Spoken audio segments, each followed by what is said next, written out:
வணக்கம். வேல்டென்ற செய்திகளுடன் நான் நிரோஷன். காசா போர் நிறுத்தம் இன்று நிஜமாகவே நடக்குமா என்ற கேள்வி பலமாக எழுந்துள்ளது. இஸ்ரேல் மற்றும் ஹமாஸ் இடையேயான போர் நிறுத்த ஒப்பந்தம் நல்ல அரசாங்கத்தின் மூலம் நடைபெறுவதை தனது நிர்வாகம் உறுதி செய்யும் என்று டொனால்ட் ட்ரம்ப் தெரிவித்துள்ளார்.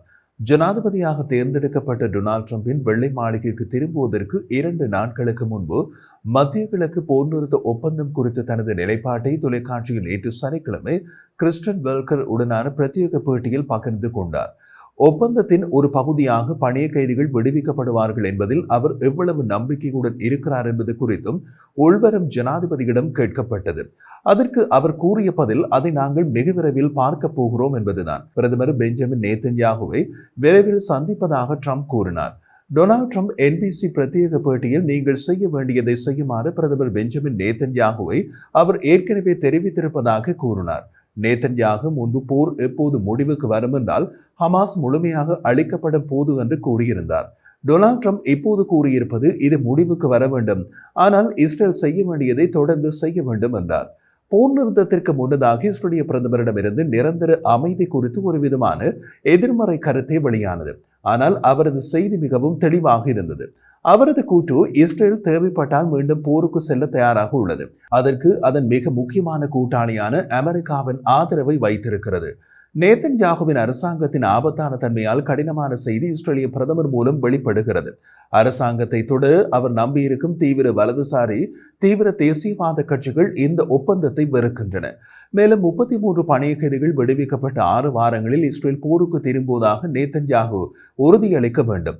அதனால்தான் நேத்தன்யாகுவின் தொலைக்காட்சி உரையில் பயன்படுத்தப்பட்ட மொழி போர் நிறுத்தம் தற்காலிகமானது என்றும் இஸ்ரேலின் படைகள் போருக்கு திரும்பும் இடத்தில் உள்ளது என்றும் இருந்தது.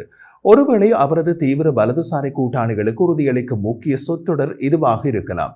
நேத்தன்யாகு மேலும் கூறிய போது, ஜனாதிபதி ட்ரம்ப் மற்றும் ஜனாதிபதி பைடன் இருவரும் 2ஆம் கட்டத்திற்கான பேச்சுவார்த்தைகள் பயனற்றவை என்று இஸ்ரேல் முடிவு செய்தால் போரை மீண்டும் தொடங்க இஸ்ரேலின் உரிமைக்கு முழு ஆதரவை வழங்கியுள்ளனர். 2ஆம் கட்டத்தில் உடன்பாடு எட்டப்படாவிட்டால் போர் நிறுத்தம் நடைமுறையில் இருக்கும் என்று சென்ற வாரத்தின் தொடக்கத்தில் ஜனாதிபதி பைடனின் கருத்துக்களுடன் இது சற்று முரண்படுகிறது. நேத்தன்யாகு தெளிவான ஒரு அரசியல் கயிற்றில் நடந்து வருகிறார். இஸ்ரேலில் பொது கருத்து போரினால் சோர்வடைந்துள்ளது மற்றும் பணிய கைதிகளை வீட்டுக்கு அழைத்து செல்லும் ஒப்பந்தத்திற்கு ஆதரவாக உள்ளது. சர்வதேச அளவில் அமெரிக்க ஜனாதிபதி டொனால்ட் ட்ரம்ப் பணிய கைதிகளை விடுதலை செய்வதற்கான பெருமையை ஏற்கனவே பெற்றுள்ளார். நேத்தன்யாகுவின் தொலைக்காட்சி உரையின் சில அம்சங்களும் வெளியிடப்பட்ட ஒப்பந்தத்தின் சில பகுதிகளுடன் முரண்படுகின்றன. இஸ்ரேலிய பிரதமர் பெஞ்சமின் நேத்தன்யாகு ஹமாசுடன் உடன்பட்ட பணிய கைதிகளுக்கான போர் நிறுத்த ஒப்பந்தத்திற்கு வழிவகுத்த பேச்சுவார்த்தைகளில் 3 அடிப்படை கொள்கைகளை கடைபிடித்ததாக கூறுகிறார். முதலாவதாக, ஒப்பந்தத்தின் 2ஆம் கட்ட பேச்சுவார்த்தை முறிந்தால் அமெரிக்காவின் ஆதரவோடு போருக்கு திரும்ப இஸ்ரேலுக்கு உரிமை உண்டு என்று கூறினார். 2ஆவதாக, ஒப்பந்தத்தின் முதல் கட்டத்தில் விடுவிக்கப்பட வேண்டிய உயிருள்ள பணிய கைதிகளின் எண்ணிக்கையில் கணிசமான அதிகரிப்புக்காக போராடியதாக நேத்தன்யாகு கூறினார். மே மாதத்தில் நடந்த விவாதங்களில் இருந்து அந்த எண்ணிக்கையை கிட்டத்தட்ட 2 மடங்காக அதிகரித்துள்ளதாக அவர் கூறினார். ஆனால் அந்த எண்ணிக்கையை குறிப்பிடவில்லை. ஒப்பந்தத்தின் முதல் கட்டத்தில் 33 பணிய கைதிகள் ஹமாஸால் விடுவிக்கப்படுவார்கள் என்று எதிர்பார்க்கப்படுகின்றது. ஆனால் அவர்களில் எத்தனை பேர் வாழ்கிறார்கள் என்பது தெளிவாக தெரியவில்லை. 3ஆவது கொள்கை, நேத்தன்யாகுவின் கூற்றுப்படி பிலடெல்பி தாழ்வாரம் மற்றும் முழு காசா பகுதியை சுற்றியுள்ள பாதுகாப்பு இடையக மண்டலத்தின் மீது இஸ்ரேல் முழு கட்டுப்பாட்டை வைத்திருக்கும். பிலடெல்பி தாழ்வாரத்தில் இஸ்ரேலின் தொடர்ச்சியான ராணுவ பிரசன்னம் முன்னர் பேச்சுவார்த்தைகளில் ஒரு ஒட்டும் புள்ளியாக இருந்தது. ஆனால் நேத்தன்யாகு சனிக்கிழமை கூறிய போது வெளியே கூறப்பட்ட அனைத்து அறிக்கைகளுக்கு மாறாக இஸ்ரேல் பிலடெல்பி தாழ்வாரத்தில் படைகளை குறைக்கவில்லை என்பது மட்டுமல்ல, நாங்கள் அவற்றை சிறிது கூட அதிகரிக்கிறோம் என்கிறார். பிலடெல்பி தாழ்வாரம் என்பது எகிப்துக்கும் தெற்கு காசாவுக்கும் இடையிலான நிலப்பகுதி. இந்த நிலப்பகுதி ஹமாஸை சென்றடையும் ஆயுதங்களுக்கான விநியோக பாதையாக கருதப்படுகிறது. ஆனால் இஸ்ரேலிய ஊடகங்களில் பரவலாக வெளியிடப்பட்ட ஒப்பந்தத்தின் பிற்சேர்க்கை தெளிவாக உள்ளது. ஒப்பந்தத்தின் பிற்சேர்க்கையின்படி அனைத்தும் திட்டமிட்டபடி நடந்தால் பிலடெல்பி தாழ்வாரத்திலிருந்து இஸ்ரேல் வெளியேறும்.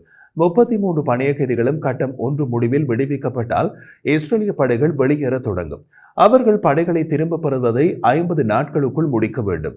போர் நிறுத்தத்தின் முதல் கட்டம் ஒன்று அமல்படுத்தப்படும் என்று எதிர்பார்க்கப்படுகிறது. 2ஆம் கட்ட போர் நிறுத்தத்தின் விதிமுறைகள் பற்றிய பேச்சுக்கள் முதல் கட்டத்தின் 16ஆம் நாள் ஆரம்பமாக வேண்டும். அது வெற்றியடைந்தாலே போருக்கு நிரந்தரமான முடிவை அடைவதில் கவனம் செலுத்தப்படும். இரண்டாம் கட்டத்தின் விவரங்கள் இன்னமும் நிச்சயமற்றவை. ஆனால் இஸ்ரேலிய சிறைகளில் தடுத்து வைக்கப்பட்டுள்ள பாலஸ்தீனிய கைதிகள் விடுவிக்கப்படும் போது ஆண்கள் உட்பட மீதமுள்ள உயிருள்ள பணைய கைதிகள் இந்த கட்டத்தில் விடுவிக்கப்படுவார்கள் என்று எதிர்பார்க்கப்படுகின்றது. அதன் பின்னரே காசாவில் இருந்து இஸ்ரேலிய துருப்புக்கள் முழுமையாக வாபஸ் பெறப்படும். நேதன்யாகு தனது தொலைக்காட்சி உரையை நிறைவு செய்த போது கடந்த 15 மாதங்களில் ராணுவ தாக்குதலை கோடிட்டு காட்டினார். ஹமாஸின் தலைவர் யாக்யா சின்வார் கொல்லப்பட்டது உட்பட அடைந்த வெற்றிகளை குறிப்பிட்டார். மத்திய கிழக்கின் முகத்தை மாற்றிவிட்டோம் என்று கூறிய நேதன்யாகு அதன் விளைவாக ஹமாஸ் இப்போது அந்த முன்னணியில் முற்றிலும் தனித்து நிற்கின்றது. ஹமாஸுடனான போர் நிறுத்த ஒப்பந்தத்தில் கடந்த காலத்தில் ஹமாஸ் ஒப்புக்கொள்ளாத நிபந்தனைகளுக்கு ஹமாஸை உடன்படை வைக்க முடிந்தது என்று நேதன்யாகு மேலும் கூறினார். இறுதியில் கடந்த 15 மாத கால யுத்தம் முழுவதும் நாடு வழங்கிய ஆதரவுக்கு அவர் நன்றி தெரிவித்தார். போர் நிறுத்தம் மற்றும் பணைய கைதிகள் ஒப்பந்தம் இன்று காலை அமலுக்கு வரும்போது காசாவாசிகளுக்கு கட்டுப்பாடுகள் மற்றும் பாதுகாப்பு பரிந்துரைகள் குறித்து இஸ்ரேலிய ராணுவம் எச்சரிக்கை விடுத்துள்ளது. அவர்களது கூற்றின்படி காசாவின் சில பகுதிகளில் இஸ்ரேலிய பாதுகாப்பு படை IDF நிலைநிறுத்தப்படும். துருப்புக்களை நெருங்குவதை தவிர்க்குமாறு காசா வாசிகளுக்கு அறிவுரை கூறியது. படைகளை அணுகுவது உங்களை ஆபத்தில் ஆழ்த்துகிறது என்று அந்த அறிக்கையில் கூறப்பட்டுள்ளது.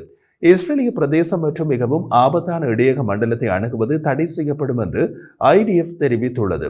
அங்குள்ள ராணுவ நடவடிக்கைகள் காரணமாக காசா பகுதியின் குறுக்கே வடக்கிலிருந்து தெற்காக நீண்டிருக்கும் ஒரு பெரிய நெடுஞ்சாலையான நெட்சாரிம் சாலையில் பயணிக்க வேண்டாம் என்று ராணுவம் காசா வாசிகளுக்கு அறிவுறுத்துகிறது. காசா மற்றும் எகிப்து இடையேயான ரஃபா எல்லைக்கடவி மற்றும் பிலடெல்பி நடைபாதை மற்றும் காசா கடற்கரை ஆகியவை காசாவாசிகள் தவிர்க்க அறிவுறுத்தப்படும் மற்ற பகுதிகளாகும்.